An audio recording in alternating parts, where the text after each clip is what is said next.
Hi students, today is a continuation of the topic children with special healthcare needs. Previous class was an introduction class. Now we will continue the topic. So as said in the previous class, WHO, actually World Health Organization, has defined a handicapped person as one who over an appreciable period is prevented by physical or mental conditions from full participation in the normal activities of their age groups, including those of social, recreational, educational, and occasional nature. So the words handicapped and words retardation, these words are now replaced because they demean a person. The word handicapped has been replaced with the children with special needs because they are children who need special attention or who are in need of something special. So they need some special treatment. That's why we should not call a child as handicapped child, but you should use the term children with special needs. And wherever that retardation, for example, mental retardation, you should not call mental retarded child, mentally retarded child. You have to replace the term with the challenged, that is mentally challenged child. So the common things that you can see in these children is the poor clock control. Several reasons for this.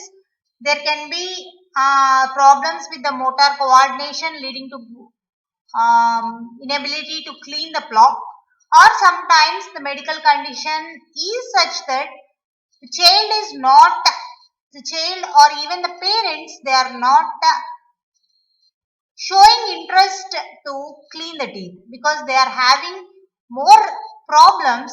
Their energy will be diverted towards that problem rather than considering the oral health or oral hygiene practices as a priority. So they don't view oral hygiene a priority, and that's why they may be having this clock problem, or because of the motor coordination, or say for example if you take a visually impaired child, the child cannot see what's there in the oral cavity, they can't clean seeing their teeth. That's the main problem, and hence there can be poor clock control. So whatever it might be, in common, any child with special needs, they are more prone for clock, or there will be poor clock control in these children, and greater than normal unmet needs. So the design of the dental office, this is one of the things that you can add in any 4 marks question if you get any special child, for example, visually impaired or cerebral palsy, whatever the question might be, you can think of adding this design of dental office as a subheading.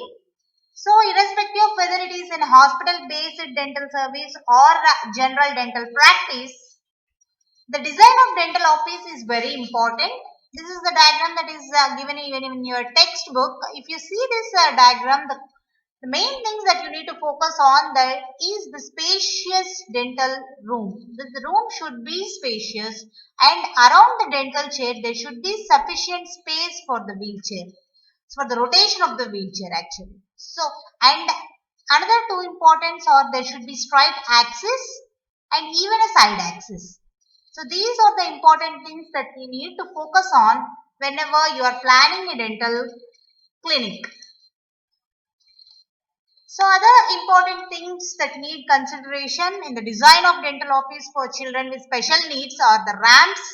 Ramps, I think you know, in order to move it to your wheelchair you need ramps, and handrail is also important sometimes. It can be either center or side handrails, lever door handles, and then the dental chair with mobile arms. The arms should be mobile, and sufficient space, as I've already told you, sufficient space around the dental chair is also very important.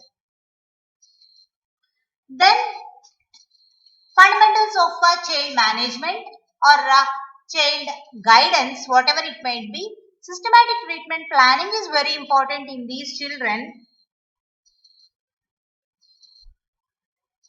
One of the biggest challenge is that patients with special needs may not be able to participate in the discussions on a particular treatment plan. That is the main important problem, and they may be unable to make their opinions.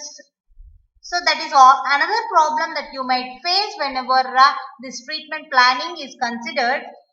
The accompanying relatives and caretakers have a very crucial play in deciding the care that is the care that you are planning for these kids. And another point is the pharmacological behavior management methods that any child, if you can't manage in a non-pharmacological way, then definitely the pharmacological behavior management method has a very important role whenever you are treating a child with special needs, because if it crosses that limit of non-pharmacological management, definitely you need the help of pharmacological behavior management methods like sedation or even general anesthesia.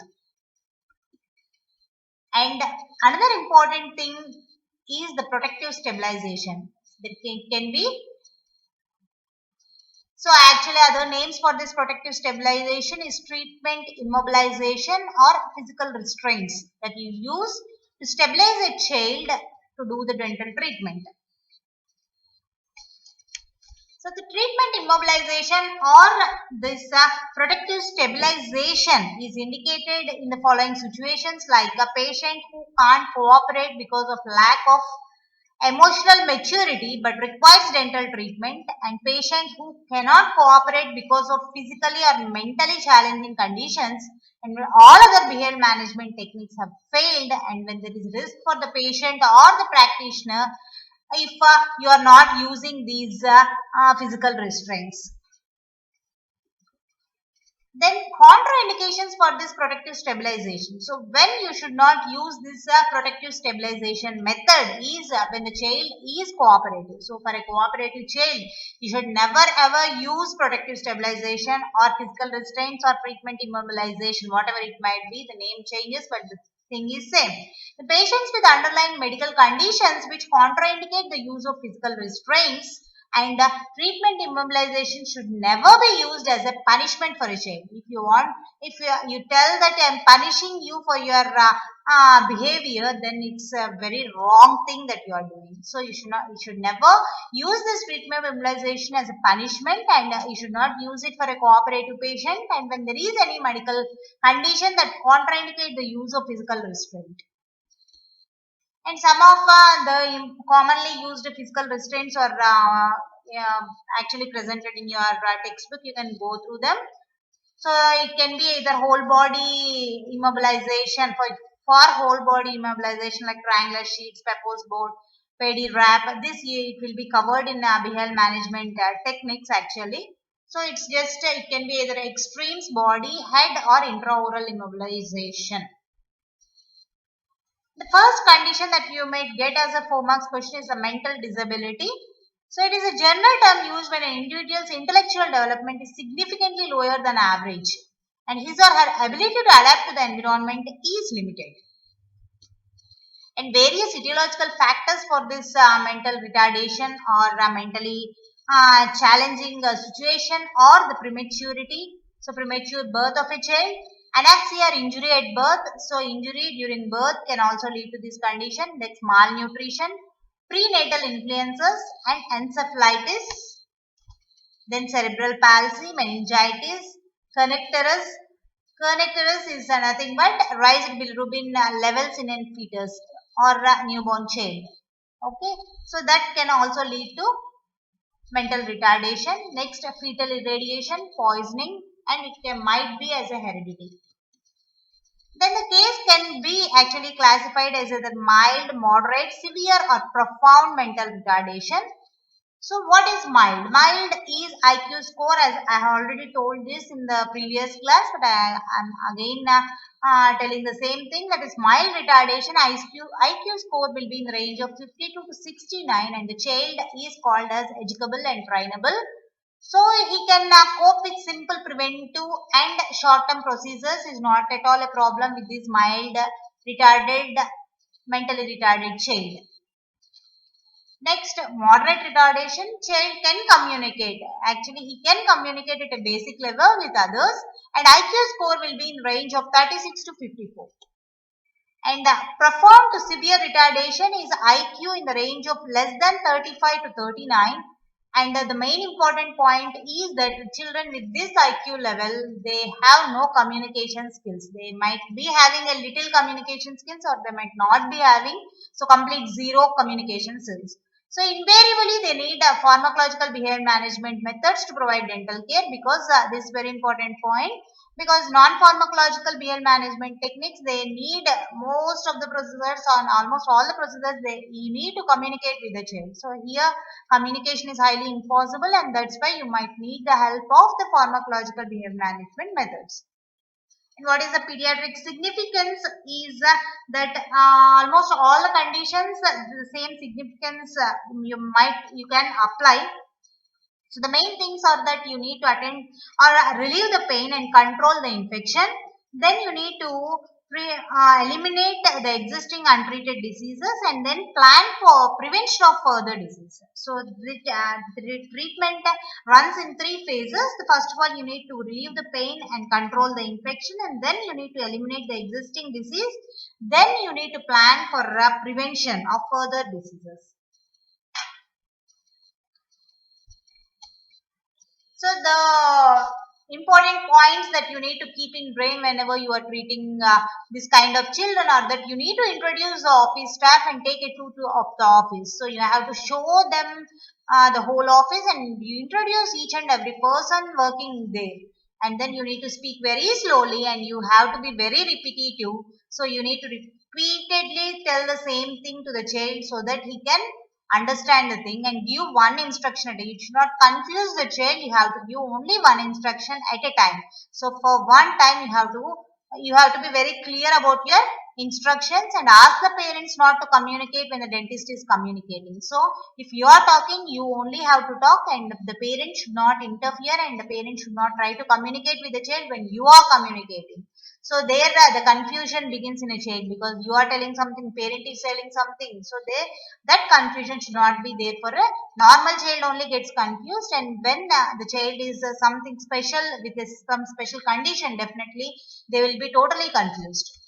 And listen carefully to the patient. Whenever the patient or the child is trying to communicate with you, if he is communicating with you, have to be very patient listener, and then keep the parents inside the operatory. You should not separate the parents. Keep the appointments very short, and gradually progress to more difficult and lengthy procedures, and schedule the patient visits early in the morning.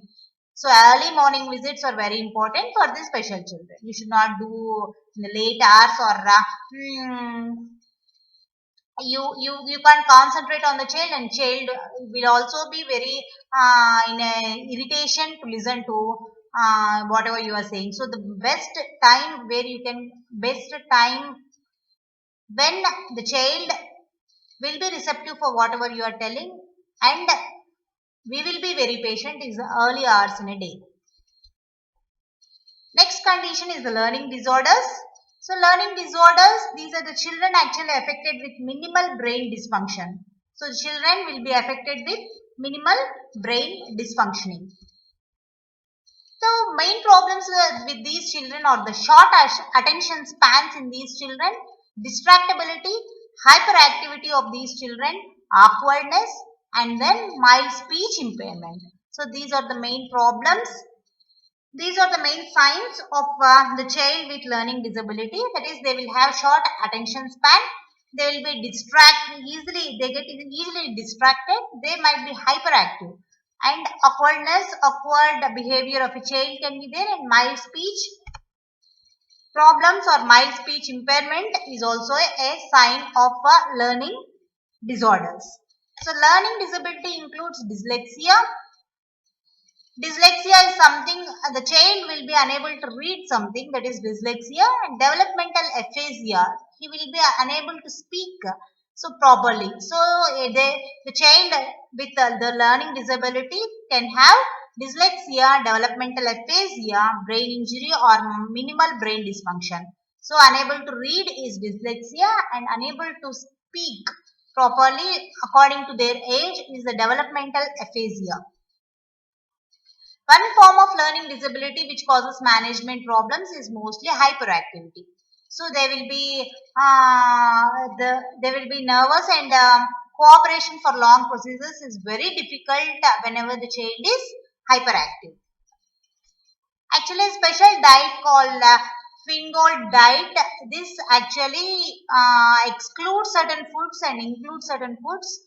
So this diet, though it is controversial topic, it has been useful in the treatment of actually hyperactivity. So according to this diet, actually they have to exclude preservatives, coloring agents.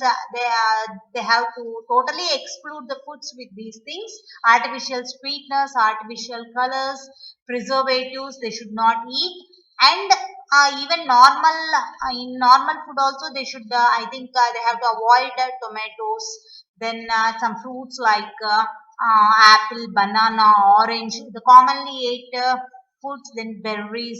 So some foods they have to avoid, and they can include few things in their diet. So it's not actually proved, and controversies are there, but this diet has been useful in the treatment of hyperactivity.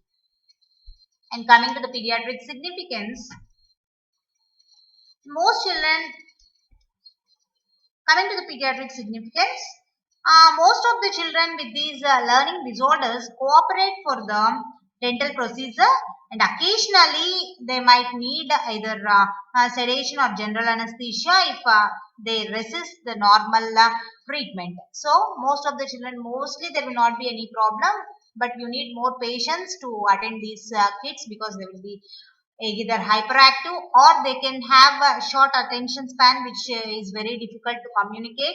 Then if they get easily distracted, again communication becomes difficult with the child. Hyperactivity treatment becomes difficult.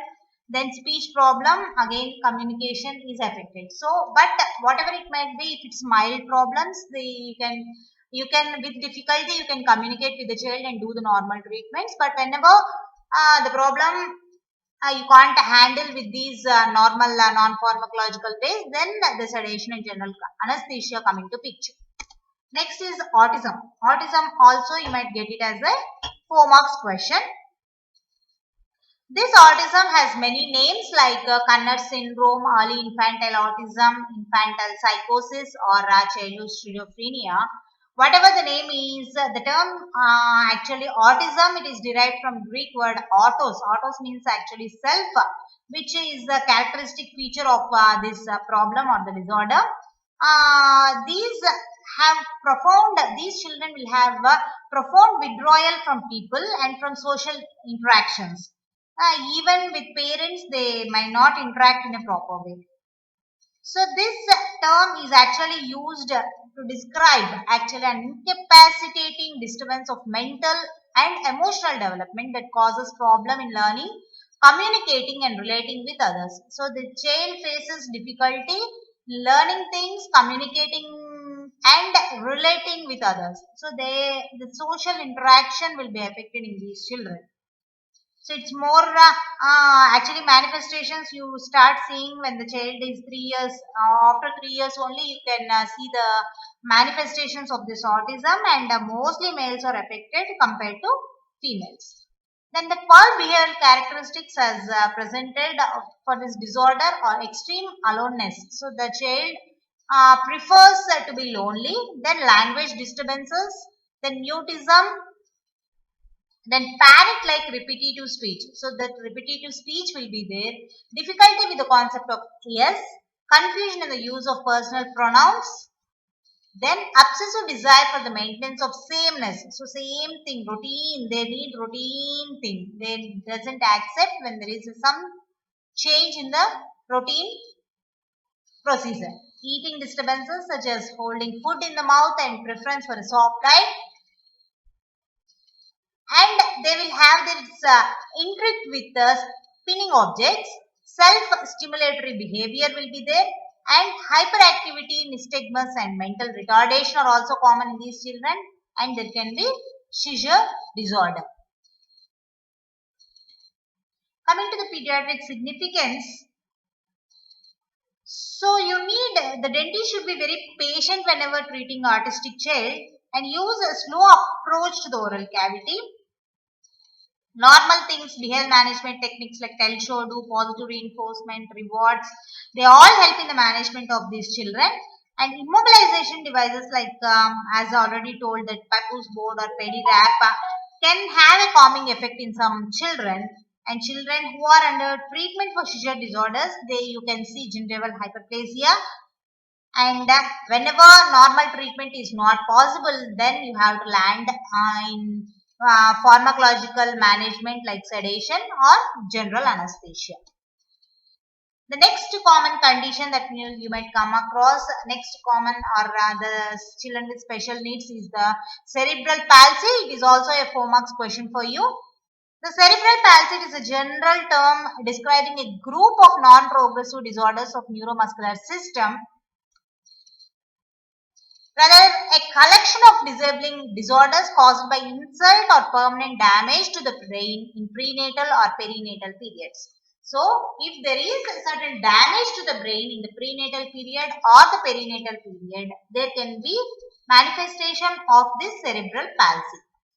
So, etiology is any factor causing, actually common etiological factor is any factor that causes decreased oxygenation to the developing brain can be responsible for this brain damage.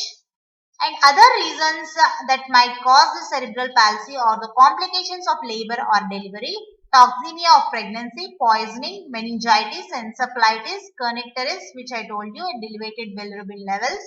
Then congenital defects of the brain, premature birth, trauma, tumors, cerebrovascular accidents, is all can cause or manifest this condition called as the cerebral palsy. Whatever it might be, there is certain damage to the brain leading to the neuromuscular dysfunction. So there are many kinds of cerebral palsies that you might come across. The types of cerebral palsies are the spasticity, athetosis, then ataxia and mixed type. First one is a spastic type. Spastic type comprises actually 50 to 70% of cerebral palsy. Most common type of cerebral palsy it is, and it is characterized by increased muscle tension will be there. Excessive involuntary contractions when the muscle is stretched. So this point is very important because when the muscle is stretched, there will be involuntary contraction of the muscle. So whenever the child tries to stretch the muscle, there will be, this is also important in the dental practice because there will be involuntary contraction of the oral cavity. Whenever the child tries to open the mouth, there will be involuntary contraction into closure of the mouth. Then hemiplegia, then limited control of the neck muscles leading to neck roll, lack of control of muscle supporting trunk resulting in difficulty to maintain upright posture, and lack of coordination of oral and perioral muscles leading to impaired chewing, swallowing, tongue thrusts, and even speech impairments. So these are the common manifestations of the type of cerebral palsy here is the spastic type. Then comes the dyskinetic type. Dyskinetic type characterized by purposeless involuntary muscular contractions. This point is also important because there is an involuntary muscle contraction, but whenever the muscle is stretched, there will be involuntary muscle contraction. Here it will be purposeless involuntary muscle contraction. And then it comprises 15% of cerebral palsy patients, athetosis, succession of slow twisting or writhing involuntary movements. Then quick jerky movements are possible here. Then frequent uncontrolled jaw movements causing abrupt closure of the jaws and or even severe bruxism. So bruxism and abrupt closure of the jaws. So abruptly the child will be closing the jaw because there is uncontrolled involuntary contraction. And hypotonicity of the oral and perioral muscles leading to drooling, speech problems, impaired swallowing, chewing and tongue thrusting and facial grimacing. Then third variety is the ataxic type. It comprises 5% of cases. Here there will be loss of muscle coordination leading to imbalance and or unsteady gait.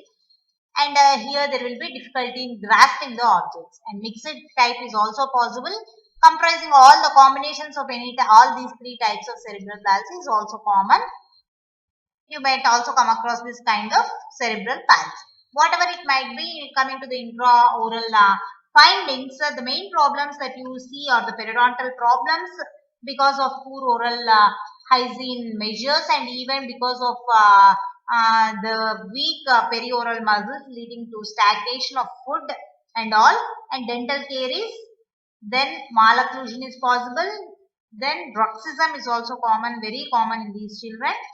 And frequent episodes of trauma is a possibility because of difficulty in balancing the body. These are the manifestations that you might see in a child with cerebral palsy. And coming to the pediatric significance, um, you need to keep in brain that there will be involuntary movements of a child with cerebral palsy, and you should not perceive it as an uncooperative behavior of a child. That is very important for a dentist. And even the patient's attempt to control can exacerbate the problem. Hence, you need to understand the problem. You should not feel that the child is uncooperating, but it's his problem that he is facing, he or she is facing. Hence, importance of being very kind, patient. Patience is very important, and empathetic. Empathetic, I think you know, empathy, landing in their situation and understanding their problem, that becomes the empathy. So, empathetic need should they all are. You need to emphasize on those things in order to handle a child with cerebral palsy. Then important points are you can use these mouth props to or physical restraints can be judiciously used in handling these kids. Then extensive procedure, if you feel you can't manage the child in a normal way, then you have to take the help of pharmacological behavior management techniques. This completes a few topics like mental retardation. Then we have learnt about learning disabilities, autism, and then cerebral palsy. These are all important 4 marks questions for you. You might get all these 4 things as 4 marks questions, and the whole lesson can be an essay question. So you just go through the textbook once and just revise whatever I told you. In the next class, we will learn about few other conditions, small condition like spina bifida, then visual impairment, next hearing impaired or hearing loss, children with hearing loss. Then we emphasize or know the importance of preventive dentistry in these children. That completes the lesson actually. So it will be easy for you if you go through the textbook after completion of the lesson. Thank you.